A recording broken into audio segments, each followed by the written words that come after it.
정치권 관심 뉴스 진하게 우려낸 정치 입단 보약 경옥고 시간을 풀어보겠습니다. 개편 이후에 훨씬 더 고농축으로 응축된 뉴 경옥고로 돌아왔는데요. 정호김 전 의원 나오셨습니다. 안녕하세요. 네, 신경민 전 의원도 모셨습니다. 어서 네, 오십시오. 안녕하십니까. 반갑습니다. 이 공진단 쌍화탕도 아니고 경옥고, 왜 경옥고인가 했더니 두 분 성함에서 한 글자씩 땄다고 하는데요. 마음에 드십니까? 마음에 들고 말고 없습니다. PD가 정해주는 거 하는 대로 해야죠. 네. 근데 저는 두 분의 경륜과 네. 축적된 내공이라면 대한민국 최고의 정치 경옥고가 될 걸로 저는 사실 기대하고 확신합니다. 저는 무엇보다도 두 분의 품격에 그렇죠. 저 보장을 해드리고 싶어요. 아유, 고맙습니다. 어떤 분보다 품격 있게 감사합니다. 이 시간을 꾸며주실 거라고 믿습니다. 자, 첫 시간 뭐 간단한 소감 내지는 덕담 내지는 이런 그 의례적인 거 있잖아요. 꼭 하고 넘어가는 거 한 말씀씩 해주세요. 신경민 전 의원님. 네. 그래서 정치에 좀 보약이 되겠다고 이 프로를 사실 시작을 했는데 이게 정치 참 어렵네요. 그리고 22대가 눈앞에 있는데 네. 지금 5월 30일부터 시작하잖아요. 근데 지금 시작도 하기 전부터 하여튼 뭐 험악해요. 그래서 보약은 못 될지언정 조금이나마 방향타를 시청자, 청취자 여러분들에게 네. 좀 도움이 됐으면 좋겠습니다. 고맙습니다. 네. 네, 우선 두 분 축하드리고, 네. 감사합니다. 네, 그 다른 보약보다 좀 쓰다고 생각하는 사람들이 많은 것 같아요. 네. 근데 원래 쓴 약이 몸에 좋다 그러잖아요. 네. 그렇게 해보려고요. 알겠습니다. 네, 감사합니다. 네. 그럼 본격적으로 우리 경옥고 한번 진하게 짜보도록 하겠습니다. 네.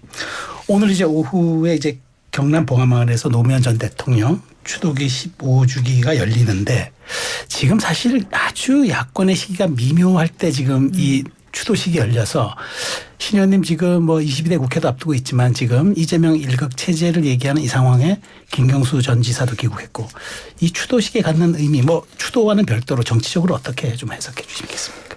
지금 이번에 야권만 놓고 보면은요. 네. 이번 공천이 사실은 비명 행사라는 아주 굉장히 정확한 주어 속에 압축이 돼 있어요. 네. 이 비명에는 뭐 친노, 친문, 386 동교동 할 것 없이 다 그러니까 친명 내지는 찐명을 제외하고는 다 들어가 있는 거고 네. 여기에서 이제 어떻게 보면은 총선 이후에 네. 첫 대면입니다. 그렇죠. 그래서 이 첫 그 사이에 총선이 지난 지가 좀 상당히 오래됐는데 사실은 별로 접촉이 있었다는 얘기를 듣지를 못했어요. 그래서 아마 오늘 첫 대면에 얘기는 안 나오겠지만 눈빛이나 표정이나 그 악수하는 모습이 저는 참 관심이 가요. 네. 그리고 또 하나는 이게 끝나고 나면 또 양산을 갑니다. 그렇죠. 여기에는 네. 야당도 가고 여당도 가고 이렇게 돼 있어요. 근데 야당도 친문하고 이제 친문 의원들이 쭉 있을 거 아니에요. 전 현직들 아직 전직은 아니죠 오늘까지는. 그렇게 해서 그것도 정말 관심이 가요. 네. 그리고 또 여당도 가요. 그렇죠. 네. 멋을 부리는 거죠. 근데 지금 여당이 김정숙 여사 인도 방문권을 놓고 지금 한푸닥거리 했잖아요. 네, 네. 지금도 아직 진행 중이고요. 끝나지 않은 것 같은데 여기에서 또 어떤 표정들을 지을지. 그래서 이번에 봉화와 양산에서의 야당은 또 야당, 여당은 또 여당. 어떤 모습으로 여기에 나타나 있을지 저는 정말 궁금합니다. 정호기 부회장님은 어떻게 지금 신 의원님 말에 동의하세요? 그렇죠. 그리고 네. 이제 노무현 대통령에 대해서 이제 생각하게 되는 날이잖아요. 네. 근데 이분이 정책으로 보면은 좌측 깜빡이를 켰지만 우회전을 하신 분이에요. 한미 FTA라든지 제주 해군 기지라든지 그래서 굉장히 실용적인 정책을 폈어요. 그러는 바람에 지지자들한테도 비판을 받았고 특히 지지자가 아닌 사람들한테도 비판받고 그래서 사실 대통령 임기 중에 칭찬받은 그 전례가 별로 없어요. 제 기억으로. 네. 그렇죠. 오히려 이제 대통령직을 끝내고 봉화 마을로 내려가서 그리고 나서 그 다음에 어떤 정치적 파란 속에서 고인이 되면서 이 다시 생각하고 또 존경한다라고 하는 사람이 늘었거든요. 그런데 네. 제 개인적인 기억을 하나 말씀드리자면 저는 사실은 외교 안보를 했던 네, 그렇죠. 사람이잖아요. 네. 그래서 그 당시에도 아마 TV를 통해서 중요한 현안에 대해서 그 토론을 많이 나갔었는데요. 저는 주로 소위 열린우리당이라든지 노무현 정부가 추진하는 외교 정책하고는 좀 대립적인 입장이었음에도 불구하고 제가 당시 청와대에서 전화를 받은 적이 있어요. 네. 물론 대통령이 직접 말씀을 하지 않고 아주 유명한 분인데 제가 그분 이름은 되지 않을게요. 네. 근데 대통령의 메시지라 그러면서 동감한다라고 너무 좋았다고 저 깜짝 놀라서 저 기억이 아직도 나거든요. 그런 기억이 있다라는 것이고요. 지금 만약에 노무현 대통령이 생존에 계시다면 지금 1인 치하의 민주당을 보면서 어떤 생각이 들까를 생각했어요. 신경민 의원님 말씀을 들으면. 여기까지. 네. 그럼 조금 한 발 더 들어가서 신경민 의원님께 제가 드리고 싶은 질문은 이재명 대표의 뭐 일극 체제가 거의 뭐 완성됐다고 하지만 이제 조만간 다가올 전대에서 이재명 대표가 연임되겠느냐 하는데 이것은 추대로 가기 좀 어려울 수도 있다고 싶어서 지금 김부겸 전 총리 얘기도 좀 솔솔 나오고 있는데 실제로 신 의원님 보시기에는 그러면 이거 김부겸 전 총리가 전대 출마할 수 있는 그런 가능성도 있다고 보세요? 추대는 안 되죠. 그렇죠. 네. 근데 나올 사람은 없습니다. 그러니까 이게 지금 딜레마예요. 네. 근데 지금 우원식 이번에 국회의장 후보가 된 건데 우원식 후보가 대표를 그렇게 하고 싶어 했어요. 네. 정말로 우원식 후보는 아마 의장에는 의장을 못 한다는 게 아니고 그 스타일이나 이런 게 의장에는 뭐 그렇게 어울린다고 볼 수는 없어요. 의장보다는 당대표. 네, 의장보다는 당대표가 아마 훨씬 더 어울릴 겁니다. 그렇게 하고 싶었는데 만약에 우원식 지금 의장 후보가 나 의장 생각 없고 대표를 나갈래 그러면요.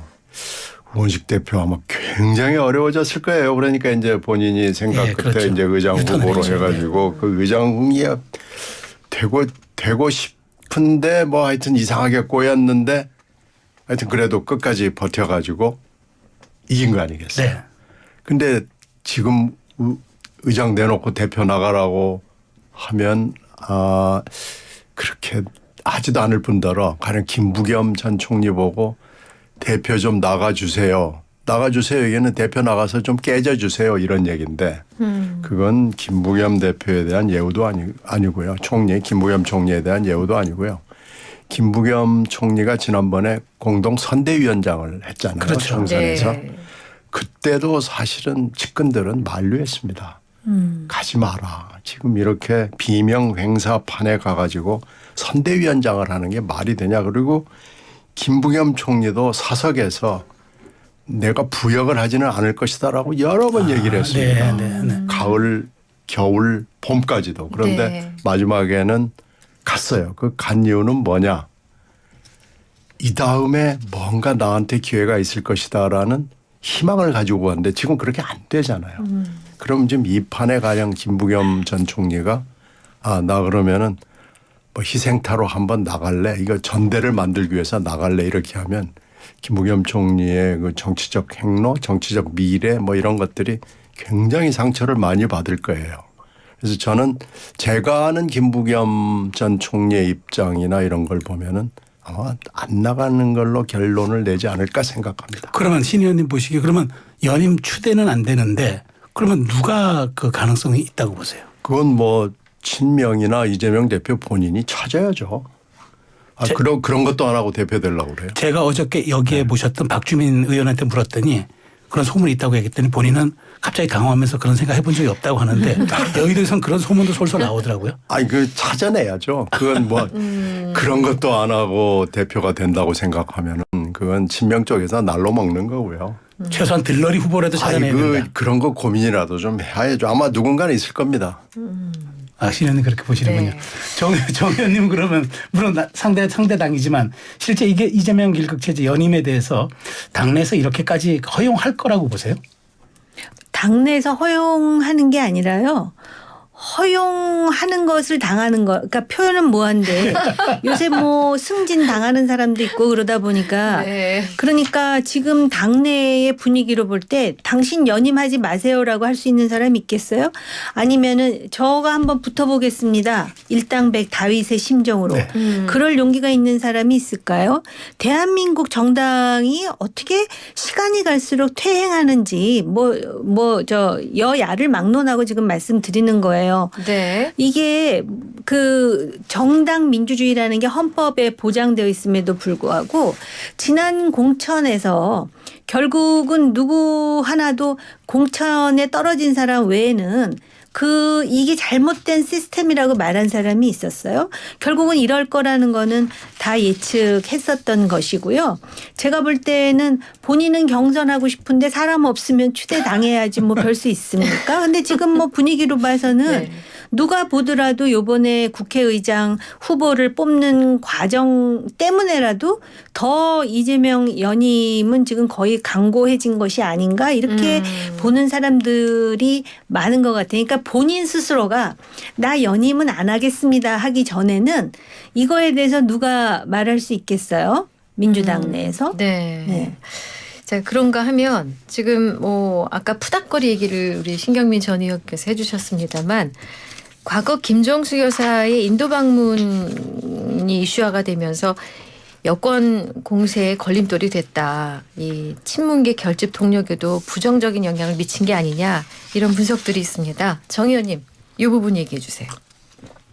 이번에는 그 문재인 전 대통령의 회고록 때문에 다시 이제 이슈가 됐는데 네. 흥미로운 거는 지금 친명계라 그러잖아요, 민주당이. 네. 그러다 보니까 생각만큼 뭐 이 부분에 대해서 방어를 해준다거나 반격을 하거나 뭐 그런 모습이 덜 보이고 오히려 민주당 내에서도 부글부글하면서 왜 하필 이때 회고록이 나와가지고 뭐 이렇게 말하는 사람들도 있다라고 하더라고요. 네. 그리고 이것이 이제 그 문재인 대통령의 회고록도 회고록이지만은 국민의힘의 모 정치인이 소위 그 삼김 여사에 대한 그 특검을 같이 하자 뭐 이런 얘기가 나오면서 이슈가 된 거잖아요. 근데 네. 이번에도 그 인도 방문과 관련해서 여러 가지 얘기가 나오는데 그러면 보니까는 다분히 있어요. 저 문제는 해결하기가 쉽겠더라고요. 왜냐하면은 당시 김정수 여사에 대한 초청장이 있대요. 외교부에 이제 뭐 아니요. 남아있겠죠. 외교부에는 외교부 장관이 받은 초청장이 있고요. 네. 또 문체부 장관이 받은 초청장도 있고 네. 대통령 기록물 보관소인가? 아, 예, 그렇죠. 거기에는 여사에 대한 초청장이 있대는데 중요한 건 날짜예요, 날짜. 날짜. 그러니까 그렇죠. 어느 사람에 대한 초청장이 먼저 왔는지. 아, 그렇잖아요. 그러네요. 그러니까 외교부 장관 초청장이 먼저 왔는데 네. 뭐 일각에서는 아. 그렇게 주장하잖아요. 아, 여사가 갈 테니까 초청장 다시 보내달라 그랬다는 말도 있고. 그러니까 그 날짜하고 그다음에 또 이런 얘기를 하더라고요. 모디 총리와 당시 문재인 대통령이 여름에 만났을 때 모디 총리가 구두로 다음에 꼭 와서 뭐 이런 얘기를 했다는 거 아니에요? 네. 그러면은 구두라 하더라도 정상회담을 했으면 회의록 비슷한 건 있지 않을까요? 그거 4개만 보여주면 이건 답이 나오는 얘기예요. 그러네요. 그렇잖아요. 그러니까 초청장의 날짜와 날짜. 그다음에 구두 회의록. 그리고 사실은요. 저도 왜 이렇게 휘장까지 휘날리면서 갔다 와가지고 몇 년이 지났는데도 이게 논란이 될까 좀 안타까운 생각이 들기는 하는데 이런 부분은 있어요. 우리가 이렇게 이런 문제를 제기할 때도 인도라는 나라가 결코 만만치 않은 나라입니다. 그럼요. 그런데 네. 지금 이 외교의 중요한 화두이고 앞으로도 파트너십을 맺어야 되는데 전임 대통령 부인의 인도 방문 그 당시에 모디 총리가 또 환대를 했었거든요. 그렇죠. 네. 근데 이걸 이렇게 하는 게 과연 이게 적절한가에 대해서 이 대통령 부인의 인도 방문을 비판하는 쪽에서도 이거는 좀 생각을 해보면서 해야 정신줄은 좀 잡고 얘기를 하자 그런 생각이 들고요. 아무튼 참 안타까워요. 안타까워요. 정신줄까지 나왔어요. 정의님 말씀 국익 차원에서 이 문제 한번 생각해 보셔도 될 것 같아요. 저는 그렇게 생각해요. 그다음에 사실관계 확인은 과연 초청장을 받은 거냐 날짜 아니면 확인하면 받아낸 됩니다. 거냐. 날짜를 보면 그러니까 다 나오는 얘기 싸우지 말고 맞네요. 자연스럽게 받은 건지 아니면 받아낸 건지 그걸 한번 보실 필요는 있다. 궁금하다 하니까. 네, 알겠습니다. 네. 제가 여기 한 말씀만 네. 설명을 네, 해드릴 게 있는데 제가 2017년에 정권 교체가 문재인 정부로 된 이후에 동남아 특사로 베트남, 필리핀 그 인도네시아를 다녀왔어요. 네. 근데 그때 이제 신남방 정책의 그 태동이죠. 근데 그때 인도를 빠뜨렸어요. 그래가지고 인도를 별도로 특사를 구성을 해가지고 네. 보냈고요. 그 뒤에 인도하고 베트남, 인도네시아, 필리핀 여기 굉장히 공을 많이 들였습니다. 네. 그리고 이제 모디 총리 부분은 모디 총리가 뭐 18년 7월에 갔을 때 굉장히 그런저런 점에서 감사를 했고 우리나라 인도가 문화적으로 별로 그렇게 공통분모가 없기 때문에 문화적인 부분을 양 정상이 굉장히 강조를 했고요. 그러면 이번에 왜 그렇게 갑자기 회고록에 썼냐, 왜 하필 이 시점에 썼냐 하는 문제는 그 신남방 정책을 설명을 하면서 그 배우자 외교를 해라. 쇼핑하지 네. 말고 배우자 외교를 해라. 이런 취지로 집어넣은 건데 이제 그게 타이밍이 이렇게 좀 엇갈린 거죠. 그러니까 그게 뭐 사람이 완벽할 수가 없는 거 아니에요. 그러니까 그러다가 보니까 이 타이밍 조절을 할 수는 없는 거예요.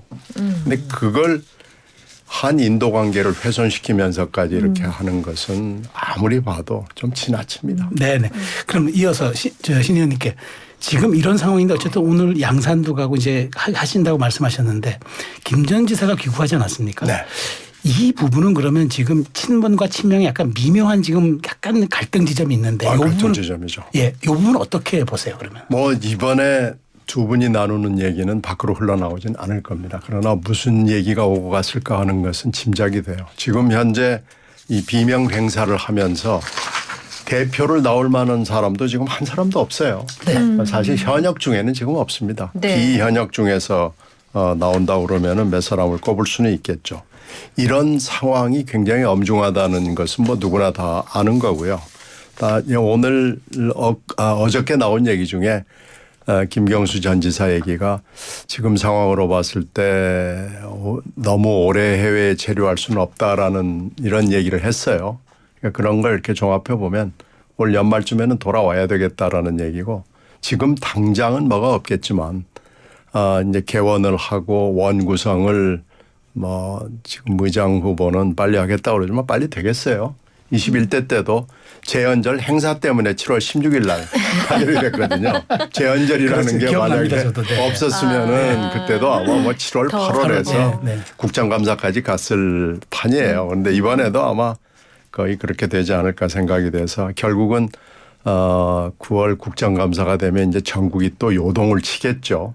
그렇게 돼서 연말쯤 김경수 전 지사가 귀국을 하고 나면 이제 친문 뭐 이런 쪽에서 어떤 태세 정비를 할지 주목됩니다. 하여튼 조용히 순탄하게 야당 내부도 흘러갈 수 있을 것 같지가 않습니다. 그건 좀 불가능한 상황이고요. 아, 네. 네. 여야도 복잡하겠지만 알겠습니다. 야당 내도 힘들겠죠. 네. 자, 최상병 특검법 얘기 가겠습니다. 국회가 다음 주 28일 대통령이 거부권을 행사한 최상병 특검법 재표결에 들어갑니다. 이거 통과될 것 같으세요? 정 의원님. 다들 통과는 안 될 안 된다. 거라고 그러지만 이게 비밀 투표로 국회의원이 하는 투표를요 네. 가볍게 생각하면 안 될 것 같아요. 그렇지 않아도 얼마 전에 불과 며칠 전에 민주당에서 국회의장 후보할 때 네. 누가 우원식 후보가 이렇게 후보가 될 거라고 생각한 사람이 몇 명이나 있어요. 그렇죠. 근데 네. 사실은요. 국민의힘에서도 그런 일이 있었어요. 과거에 새누리당 때 네. 2014년에 국회의장 후보를 뽑을 때요. 네. 이때 박근혜 대통령 때였습니다. 맞습니다. 기억합니다. 네, 그때 국회의장 후보로 대통령이 민다고 여겨지는 황우영 황우영. 후보와 정의. 그다음에 친이계로 알려진 정의화 이거. 후보 둘이 떴는데 누가 됐어요? 정의화가 후보가 됐어요. 그러니까는 국회의원들은요. 그럴 때는 소신의 빛을 또 발휘할 때가 있어요. 그럴 그래서 때는. 그래서 이거를 이렇게 단정적 그래도 명색이 헌법기관 아닙니까? 걸어다니는 헌법기관. 네. 그래서 네. 이거는 자신들의 소신에 의해서 할 것이다. 단지 이제 자꾸 자꾸 야당 쪽에서 무슨 탄핵 그러면서 우리 그 보수 진영은 탄핵에 대한 트라우마가 있습니다. 그런데 그걸 자꾸 자극을 하니까 이것 자체를 진실 규명이고 그 미명예간 해병대 전후의 어떤 명예를 살려주고 그다음에 그 후에 일어난 일련의 상황에 대해서 적어도 시비곡직을 따진다 여기서 끝나는 게 아니라 갑자기 뭐 대통령 탄핵 이런 얘기를 하면은요. 이거는 그 야당이 의도하는 바가 뭔지를 자꾸 확인해 주는 상황이 돼 버리거든요. 그래서 그게 변수가 될 것 같아요. 신 의원님 오늘 아침에 네. 흥미로운 발언이 하나 나왔는데 천하람 개혁신당 당선자가 이제 최상병 특검에 찬성 깃발 드는 사람이 의외로 한동훈 전 위원장이 될지도 모른다. 이런 발언을 오늘 아침에 라디오에서 했습니다. 흥미로운 해서 흥미로운 얘기긴 한데 저는 네. 별로 근거는 없어 보입니다. 지금 한동훈 위원장 얘기는 이제 얘기가 길지만 네. 한마디로 얘기하면 지금 온라인 뭐 보여주기식 뭐 정치에서 오프라인 정치로 이제 넘어와야 되는 네, 시점이잖아요. 5말 6초가 되면은. 네. 그러니까 거기에 제일 큰 걸림돌이 사실은 윤한 대좌입니다. 대결성 대좌에서 여기서 풀어야 뭐 대표를 나오건 말건 뭘 하여튼 할 수 있는 뭐냐면 길이 깔리거든요. 네. 근데 이 상황에서 이 여권으로서는 민감한 이슈인 이 이슈를 정면으로 건드리는 것은 글쎄요, 그 굉장히 리스크가 높은데, 그러니까 한동훈 위원장의 배짱으로 이런 걸 과연 할 수 있을까? 저는 조금 의심스럽습니다. 그 천하람 당선인의 그냥 개인적인 그렇죠, 주장. 뭐 희망사항이겠죠. 알겠습니다. 네. 정부가 처리한 국가 통합 안전 인증 마크 KC 인증. 뭐 며칠째 시끌시끌했었는데요. 이 전 해외 직구 규제와 관련해서 국민의힘 잠룡들이 목소리를 냈었습니다. 전당대회 모드로 돌입하기 전에 이게 존재감을 과시하기 위한 건가요? 이걸 어떻게 해석하고 계십니까? 존재감을 과시하면서 하면서 이런 이슈를 다루면은 리스크가 적죠. 만약에 이 사람들 보고 최상병 특검에 대해서 당신 찬성하시오 반대하시오 하면 말하기 쉽겠습니까? 근데 이거는 당장 민생과 직결된 문제이고 그다음에 왠지 그 정부의 정책이 지나치게 소비자의 선택권을 제한한다라고 생각하니까 확 그 기회를 포착한 것이죠. 그렇죠. 네. 그러자 또 이제 서울시장 입장에서는 시정을 해본 입장에서 그 중소기업이라든지 또는 그 안전성의 문제를 간과해서는 안 된다라는 말을 하고 싶겠죠. 그러다 보니까는 외양상 굉장히 건전한 생산적인 그런 토론처럼 보이죠. 그런데 뭐 이렇게 오래간만에 잠룡들이 자기 의견을 얘기하면서 그 상당히 그 국민의 생활과 직결되는 이슈에 대해서 이야기를 하고 또 그 과정에서 소위 뭐 중진이라면은 뭐라 그랬더라? 중진으로서 뭐 처신이라고 했죠. 처신의 예. 문제 이런 네. 부적절한 발언을 한 것에 대해서 또 금세 자기가 사과했죠. 사과하고 네. 그래서 그런 모습을 보여준 건 좋은데요. 뭔가 이렇게 잠룡이라면은 잠룡다운 어떤 강한 임팩트가 있는 그런 주제를 남겨놓고 이런 주제를 얘기했다라고 또 한쪽에서는 이제 궁시렁대는 사람들이 있겠죠. 예. 근데 신 의원님 제가 궁금한 게 사실 윤석열 대통령 임기가 지금 3년이나 남았지 않습니까? 그런데 이게 지금 벌써 여권 내에서 이런 잠룡들의 물론 이제 대권 후보 경쟁은 아닙니다만은 자기 존재감을 과시하는 목소리들이 이렇게 지금 본물 쏟아듯이 나오고 있는 거 이 현상은 어떻게 해석하고 아니 계세요? 너무 대통령이 인기가 없어요. 그리고 인기가 높아질 가능성이 없다는 것이 더 큰 문제 아닌가 싶어요. 그래서 이렇게 지금 네. 각자 아니 제가 이번에 총선 때 몇 군데 이렇게 좀 서쪽 지역이긴 합니다만은 지원 유세를 가보면은 대통령과 대통령 부인에 대한 그 인기는 지금 여론조사에서 나타나는 것보다도 훨씬 더 저는 아래라고 봅니다. 그런데 이제 4월 10일 이후에 그러면 길을 잘 잡아가지고 뭘 좀 보여줘야 되는데 영수회담 뭐 사실 꽉 났죠. 5월 9일 기자회견도 별로 그렇게 신통치 못하죠. 그리고 최상병 특검법 네. 거부했죠. 그러면은 달라진 게 없습니다. 그러면은 인기가 그러니까 지지도가 높아질 가능성이 지금 전무하기 때문에 지금 이런 현상들이 벌어지고 이 정책의 컨트롤, 사령탑 뭐 이런 기능을 갖지 못한 것 같아요. 지금 이렇게 한두 개가 아니고 이거 굉장히 민감한 이슈들. 해외 직구는 젊은 세대, 고령자 운전면허는 그렇죠. 나이 든 시니어 세대, 세대. 예. 공매도 재개도 이게 청년 플러스 중장년까지 영향을 주는. 그러니까 전 세대 남녀노소를 다 화나게 하는 정책을 가지고 정책 혼선이고 뭐 대통령실은 관여 안 했다라는 이런 공색한 변명을 하는 거 보면 정책의 컨트롤 타워, 사령탑 그리고 뭐 당정대가 모인다고 지금 얘기를 하는데 당정대가 모여서 회의한다는 얘기를 제가 지금 몇 번째 들은 것 같아요. 네. 근데 뭐 이번 주부터 하겠다는데 그 사이에 그럼 한다고 얘기만 하고 한 번도 안 했다는 얘기를 방증하는 거니까요.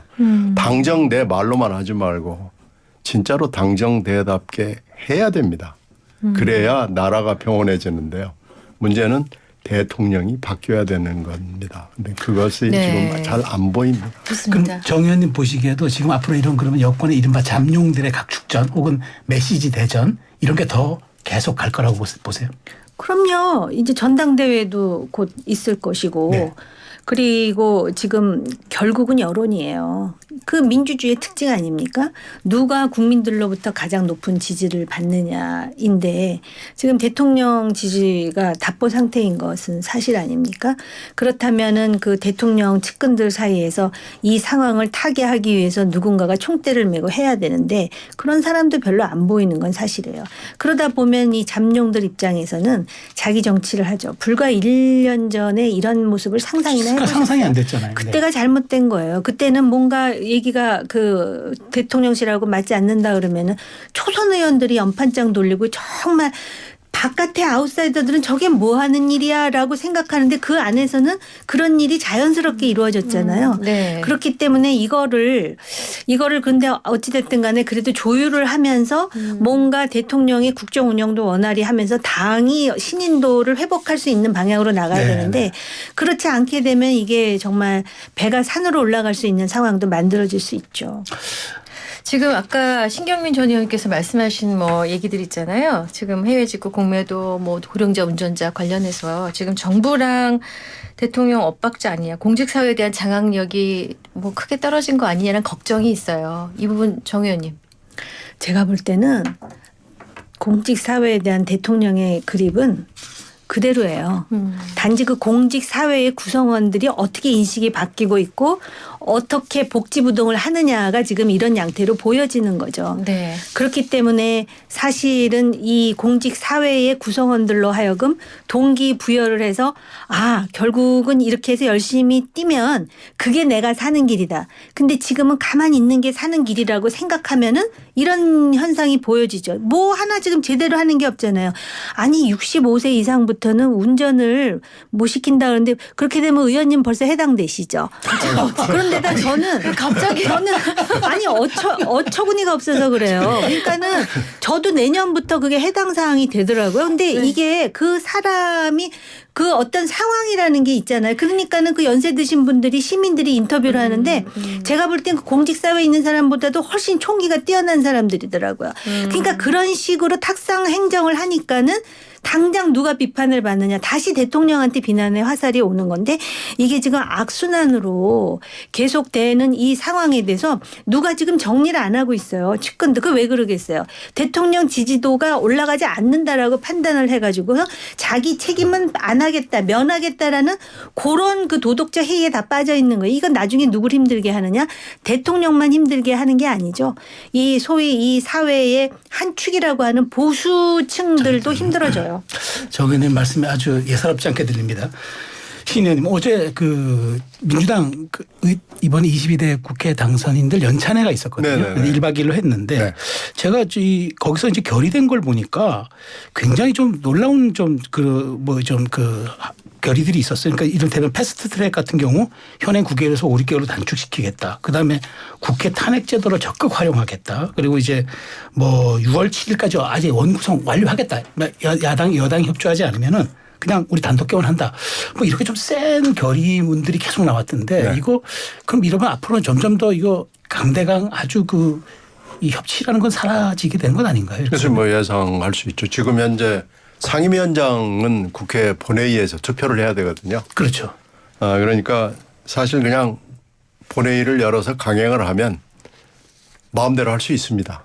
이론적으로는 가능합니다. 그런데 상임위원장을 이렇게 하는 경우는 없었죠. 그렇죠. 네, 그건 한 번도 없었기 때문에 정말로 6월 7일까지 할 수 있을지 이건 뭐 상징적이나마 그걸 거고요. 패스트트랙이 9개월이 좀 길다 하는 논의는 사실 있었어요. 네. 좀 길어요. 길기는. 패스트트랙까지 가고 뭐 하면은 사실은 9개월씩 해야 될 이건 뭐 한번 생각을 해볼 만한 건데 탄핵을 이건 좀 잘 모르겠어요. 탄핵을 지금 이렇게 된 요즘에 지금 추세로 보면은 판검사들도 지금 탄핵 대상으로 지금 올라가 있거든요. 네네. 이렇게 되면 탄핵이 너무 남발이 되는 거 아니냐. 탄핵이 좀 가벼워지는 느낌이 있죠. 그래서 이건 한번 좀 더 논의를 해볼 필요가 있긴 있는데요. 하여튼 어제 그 연찬의 분위기는 굉장히 강경하고 당원 주권이라는 개념이 이제 정식으로 등판을 해서 아예 민주당의 그 기구 안으로 당원 주권국이라는 걸 만들고 그러니까 정식 의제가 됐더라고요. 네, 그렇게 네. 되면은 이제 정당의 운영이 달라지는 겁니다. 아하. 사실 네. 이건 뭐 굉장히 의미가 있는 건데 이것이 과연 바람직한 방향이냐 하는 거에 대해서는 논란이 많고 저도 이걸 그대로 막 관철하는 것은 맞지 않다고 생각합니다. 네. 뭐 원구성 얘기 나오셨던 김에 오늘 눈에 띄는 뉴스가 있었는데요. 국회의장 후보 투표에서 낙마한 추미애 의원을 법사위원장에 앉히는 방안을 검토 중이다라는 얘기가 들렸습니다. 깜놀 뉴스였다고 보는데 먼저 신 의원님께서 한 말씀 해주시겠어요? 글쎄 지금 법사위원회라는 것이 뭐 특수한 거라는 건 온 국민이 다 잘 아는 거기 때문에요. 이제 그러다가 보니까 이런 얘기까지 나오는 건데 상임위원장을 육선이 한 경우는 사실 없었어요. 헌정사상자도 없는 걸로 알고 있습니다. 아니 하여튼 48년 정부 수립 이후에 그런 경우는 없었어요. 그런데 네. 만약에 정말 이 안이 관철이 된다 그러면은 네.